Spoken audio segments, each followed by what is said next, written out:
चुनाव में इस जिले की प्रभारी प्रदेश की महामंत्री बहन कविता पाटीदार जी, मध्य प्रदेश के कैबिनेट मंत्री नहीं है ऐसे आदरणीय विजय शाह जी, हमारे यहाँ के लोकप्रिय विधायक आदरणीय नारायण पटेल जी, युवा मोर्चे के प्रदेश के महामंत्री, नौजवान साथी और हमारे विधायक आदरणीय राम डांगोरे जी, जिले के महामंत्री सूरजपाल सिंह जी, आदरणीय अरुण सिंह मुन्ना जी, महामंत्री राजेश तिवारी जी, विधानसभा के प्रभारी श्याम बंसल जी, युवा मोर्चे के जिले के अध्यक्ष भाई श्याम मौर्य जी, युवा मोर्चे के प्रदेश के उपाध्यक्ष इंदौर से पधारे भाई सुरेंद्र गौड़ जी, पूर्व विधायक हमारे वरिष्ठ नेता सुदर्शन गुप्ता जी, आदरणीय मधु वर्मा जी, हमारे पूर्व महापौर आदरणीय सुभाष कोठारी जी, अंतर सिंह जी, सखाराम यादव जी, गोविंद जी, विजय लोकेंद्र सिंह जी, आदरणीय नरेंद्र सिंह तोमर जी, भाजपा मंडल के अध्यक्ष आदरणीय शैलेंद्र तोमर जी, गंगा प्रसाद जी, जगदीश जी, चंदू जी, हमारे मोदी से आदरणीय संतोष राठौर जी, रवि सिवारी जी, युवा मोर्चे के मंडल के अध्यक्ष शुभम सोनी जी, मुकेश जी, महेश सानवार जी, मंगल यादव जी और यहाँ पर उपस्थित हमारे वरिष्ठ नेतागण और आज इस सम्मेलन में उपस्थित मेरे नौजवान साथियों, भाइयों और बहनों, में आप सबका बहुत इस सम्मेलन में हृदय से स्वागत करता हूँ, आपका बहुत बहुत अभिनंदन करता हूँ। मित्रों, खंडवा लोकसभा का चुनाव है। नारायण जी ने आपके बीच में कहा है कि कोरोना के महामारी के संकट में एक ऐसी परिस्थिति बनी कि पूरी दुनिया जिससे प्रभावित हो रही थी। इस कोरोना के आगोश में हमारे लोकप्रिय नेता भारतीय जनता पार्टी के प्रदेश के अध्यक्ष रहे, मैं भी उनके साथ प्रदेश का महामंत्री रहा, आदरणीय नंदू भैया समय से पहले कोरोना के महामारी के संकट में उस आगोश में हमारे बीच से चले गए। मित्रों, आज यहां पर पुनासा के अंदर आज इस नौजवान साथियों के साथ जन समुदाय में मित्रों मैं कहना चाहता हूं कि भारतीय जनता पार्टी की सरकार माननीय प्रधानमंत्री नरेंद्र मोदी जी के नेतृत्व में इस देश के अंदर गरीबों के कल्याण के लिए, गरीबों का जीवन बदलने का काम जो भारत के लोकप्रिय प्रधानमंत्री नरेंद्र मोदी जी ने जब पहले दिन सरकार बनी थी तो मोदी जी ने कहा था कि मेरी सरकार गरीबों को समर्पित सरकार होगी। इस पुनासा के अंदर मित्रों मैं आपको कहना चाहता हूं, भारतीय जनता पार्टी के प्रधानमंत्री ने गरीबी हटाने का नारा नहीं दिया। भारतीय जनता पार्टी के प्रधानमंत्री नरेंद्र मोदी ने कहा गरीबों का जीवन बदलने का काम इस देश के अंदर जिम्मेदारी भारतीय जनता पार्टी की है। मध्य प्रदेश के मुख्यमंत्री शिवराज सिंह चौहान जो लगातार 15 वर्षों से इस मध्य प्रदेश के अंदर भारतीय जनता पार्टी की सरकार मित्रों इस मध्य प्रदेश में गरीबों के कल्याण के लिए और गरीबों की कल्याण की योजनाओं के साथ इस मध्य प्रदेश को जिस प्रकार से आगे बढ़ा रहे थे,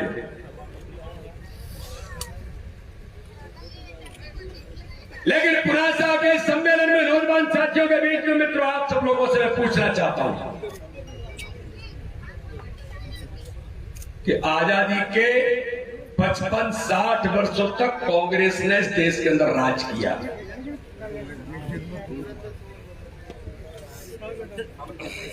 मित्रों मैं पूछना चाहता हूं कि इतने वर्षों तक राज करने के बाद क्या कोई गरीब इस देश के अंदर जो गांव के अंतिम झोपड़ी में रहता है,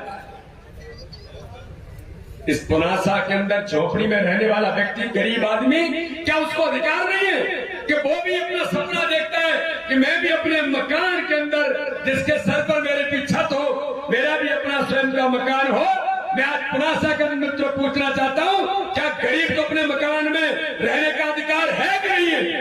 जरा बताइए, है कि नहीं है? गरीब का भी सपना अपने मकान में है कि नहीं है? लेकिन आजादी के 50 वर्ष 60 वर्षों तक राज करने के बाद कांग्रेस ने कभी चिंता नहीं की। गरीबी हटाने का नारा कांग्रेस देती रही, लेकिन गरीब गरीब बना रहा। इनके नेता क्या करते रहे, इनका नेतृत्व क्या करता रहा, इस देश के जनमानस ने देखा। मित्रों, मैं पूछना चाहता हूं, इस देश के अंदर जो माताएं बहनें हमारी गांव के अंदर घर में, मैं भी एक गरीब परिवार का किसान का बेटा हूं। मित्रों, मैं पूछना चाहता हूं कि आपके घर में लकड़ी पर खाना बना बना करके मेरी माताएं बहनें किस प्रकार से धुएं में बीमार होकर आजादी के 75 वर्ष होने जा रहे हैं।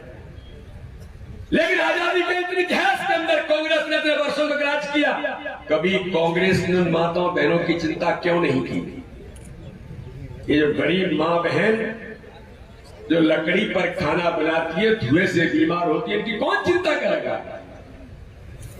आजादी के इतने सालों तक कांग्रेस ने राज किया, लेकिन कभी उन गरीब माताओं बहनों की चिंता नहीं की। मित्रों, मैं पूछना चाहता हूं, पुनासा के नौजवान साथियों के साथ जो आज सभा में लोग उपस्थित थे, अगर आप में से अपने गांव का कोई गरीब व्यक्ति बीमार हो जाए और हम में से कोई गरीब बीमार हो जाए, डॉक्टर ने कह दिया इनका ऑपरेशन कराना है, 1,00,000-2 लाख रुपए ऑपरेशन के लिए डॉक्टर के यहां जाने के लिए जरूरत पड़ेगी। तो मेरे पुनासा के नौजवान साथियों, इस मतदाता में आज नागरिकों से पूछना चाहता हूं, मित्रों, अगर 1,00,000-2 लाख रुपए की जरूरत हमारे किसी गरीब को पड़ जाए डॉक्टर के यहाँ जाने के लिए, तो हमारे पास पैसे नहीं होते तो क्या करेंगे? अरे हम किसी साहूकार के पास जाते हैं, हम कुछ गिरवी रखते हैं, कुछ बेचते हैं, तो अपने बेटे की, माँ की, परिवार के लोगों की जान बचाना है, तो अपने इस बीमारी से बचने के लिए पैसा चाहिए, तो पैसा लेने के लिए ब्याज पर उठा करके साहूकार के पास जाते हैं। मित्रों, मैंने इन बातों का इसलिए उल्लेख किया है, इस लोकसभा के चुनाव में अगर गलती से कोई कांग्रेस का व्यक्ति आए तो मित्रों पूछना कि तुमने आजादी के साल इतने वर्षों तक इस देश पर राज किया था, उन गरीबों को अपना मकान मिलना चाहिए, उन गरीब माताओं बहनों को गैस के कनेक्शन देश के अंदर मिलना चाहिए। जो गरीब बीमार हो जाता है, उस गरीब बीमार की चिंता करने का काम इस भारत के अंदर आपने आज तक क्यों नहीं किया? लेकिन मित्रों, क्यों नहीं किया ये मैं बताना चाहता हूं, क्योंकि जब कोई गरीबी देखता है तो गरीबी का दर्द उसको होता है। जब जिसने गांव देखा होता है तो गांव का दर्द जानता है। और मित्रों, आज मैं सभा के अंदर कहना चाहता हूं, जब गरीब मां का बेटा, जिसकी मां दूसरों के घरों में बर्तन मांजने के लिए, अपने बच्चों के लालन पोषण के लिए जाती है, आपके जैसे परिवार का गरीब का बेटा जब इस देश का प्रधानमंत्री नरेंद्र मोदी बनता है तो वो अधिकार देता है हर गरीब को, उसका अपना मकान चाहिए, हर माँ को गैस कनेक्शन चाहिए। और जो गरीब है, जिसको 1,00,000-2 लाख रुपए की जरूरत होती है, तो अब वो 1,00,000-2 लाख के लिए वो किसी साहूकार के पास नहीं जाएगा, उसके जेब में आयुष्मान भारत का कार्ड, जिसमें हर गरीब को 5 लाख रुपए तक का फ्री में इलाज कराने का अधिकार देती है। यह भारतीय जनता पार्टी की सरकार है, यह भारतीय जनता पार्टी के प्रधानमंत्री नरेंद्र मोदी है।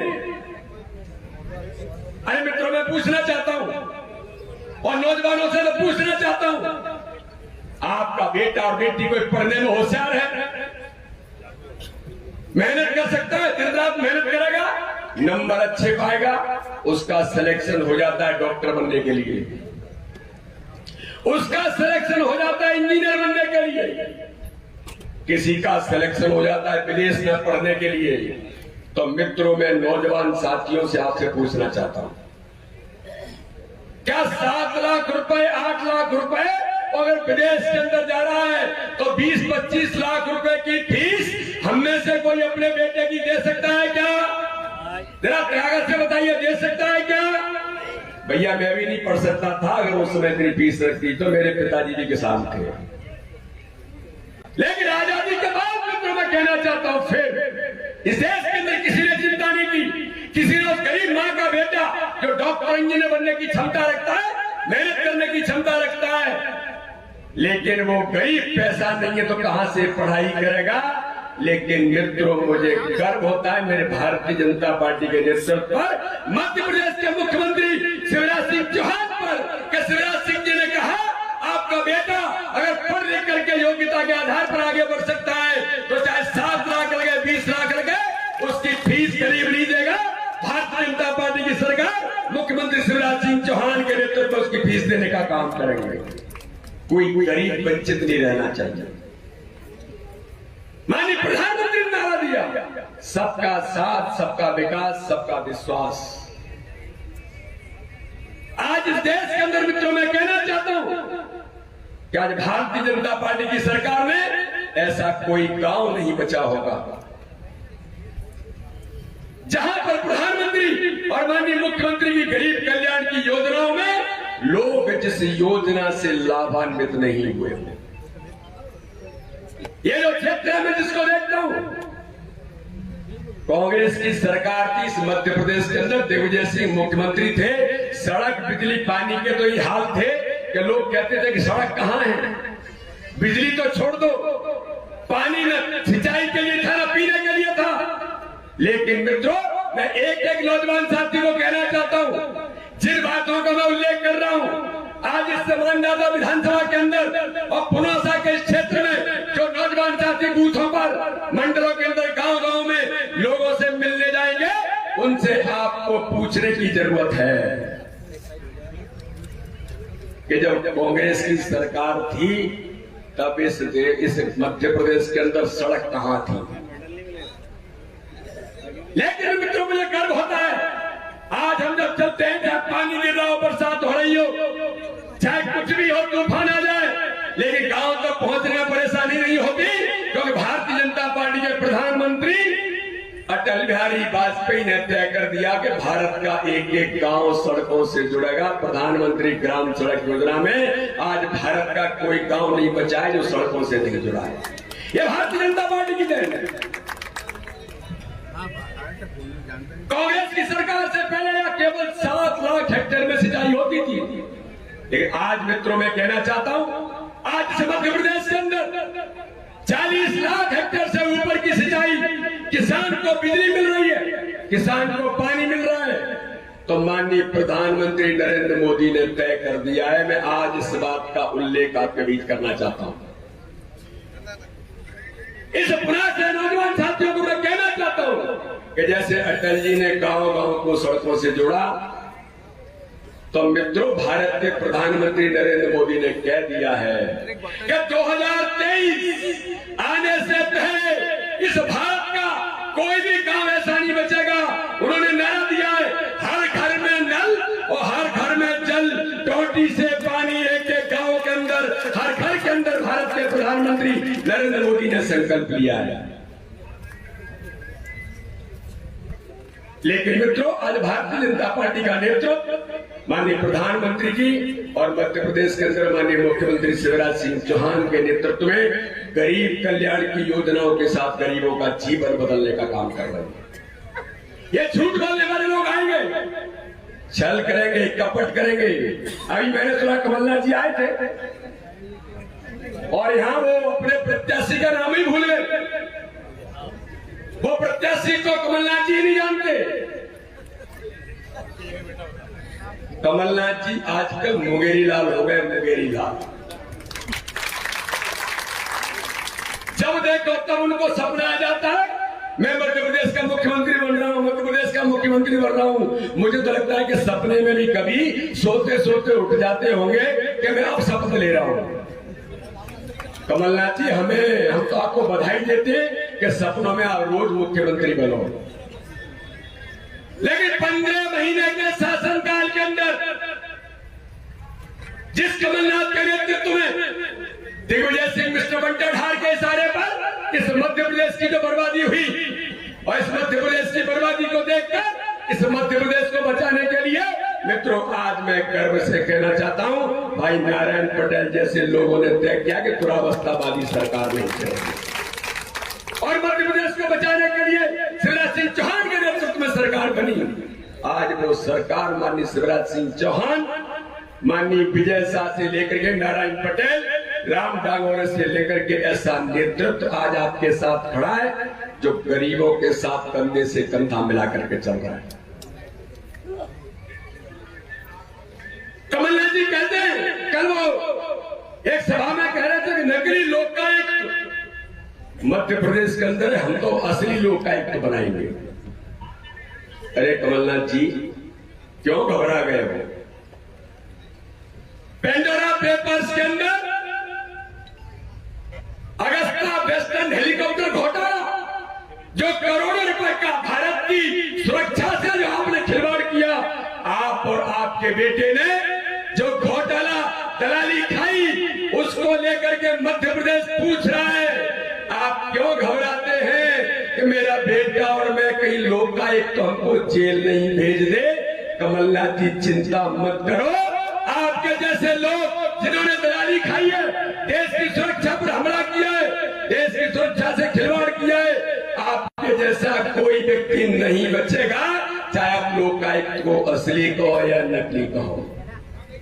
अरे कांग्रेस को तो बचा लो, कांग्रेस का अध्यक्ष असली है या नकली? कांग्रेस के नेता कहते हैं कांग्रेस में बिना चुना हुआ नेतृत्व राष्ट्रीय अध्यक्ष कौन है, किसने तय किया, पता ही नहीं। इसलिए मित्रों में इस सभा के अंदर कहना चाहता हूं, एक एक नौजवान साथी को, एक एक कार्यकर्ता को, एक एक ऐसे व्यक्ति को जो अपने क्षेत्र के विकास के लिए प्रतिबद्ध होकर के काम कर रहा है, हम सब लोगों को मिलकर के तय करना है कि आगामी आने वाले 30 तारीख को होने वाले इस उपचुनाव में भारत के लोकप्रिय प्रधानमंत्री नरेंद्र मोदी के हाथ मजबूत करने के लिए जो गरीबों के कल्याण के लिए 24 घंटे काम कर रहा है। मित्रों मैं पूछना चाहता हूं, भारत के अंदर ऐसा कौन सा प्रधानमंत्री हुआ है जो 7-7.5 वर्षों से काम कर रहा है लेकिन एक दिन भी माननीय प्रधानमंत्री ने छुट्टी नहीं ली है? एक दिन भी, जो 24 घंटे गरीब जनता के लिए, देश के लिए काम करता है। माननीय नंदू भैया लोकसभा के अंदर हाथ मजबूत करते हुए प्रधानमंत्री के साथ खड़े होकर इस देश की शासन व्यवस्था में खंडवा लोकसभा की अपनी भूमिका थी। लेकिन मित्रों आज मैं कहना चाहता हूं, आने वाले उपचुनाव के अंदर 30 तारीख को भाई ज्ञानेश्वर पाटिल को हम चुनाव तो प्रचंड बहुमत से जिताएंगे ही, लेकिन भ्रम में नहीं रहना नौजवान साथियों। ये झूठ और छल कपट करने वाले पिछली बार कमलनाथ ने और दिग्विजय सिंह ने कहा था कि हम किसानों का कर्जा माफ कर देंगे, 1 रुपया कर्जा माफ नहीं हुआ। नौजवानों को बेरोजगारी भत्ता देंगे, 1 रुपया नहीं हुआ। कल की सभा में विजय जी, कविता जी फिर बोल गए, वो फिर कह रहे हैं कि हम तो ऐसा करेंगे। अरे झूठ बोलने वाले मित्रों, अंतर्राष्ट्रीय झूठ बोलते हैं, देश के अंदर नहीं, अंतर्राष्ट्रीय झूठ बोलते हैं।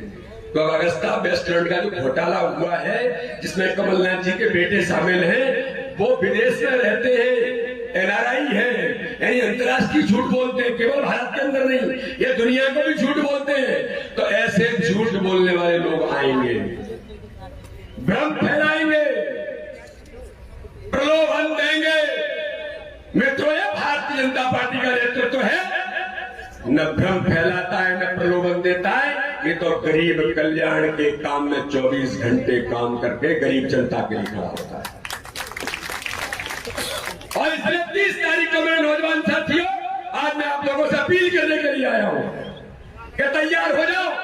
ये झूठ छल कपट की राजनीति करने वालों को जवाब देने के लिए ये मुंगेरीलाल के हसीन सपने बनाए रखने, हम तो कहते अच्छे से बनाओ, लेकिन नौजवान साथियों किसी भ्रम में ना करके इस पुनासा के मंडल में मानदाता विधानसभा में भाई नारायण पटेल जी के साथ मिलकर हम आज संकल्प लेकर के आगे बढ़े कि चुनाव तो हम जीतेंगे, लेकिन आज संकल्प लेना है सिंगाजी महाराज मां नर्मदे का नारा लगा करके कि केवल चुनाव नहीं जीतना है, प्रत्येक बूथ पर चुनाव जीतना है। हर बूथ पर चुनाव जीत करके आएंगे, एक एक बूथ पर जाएंगे, गरीब कल्याण की योजनाओं की बात करेंगे।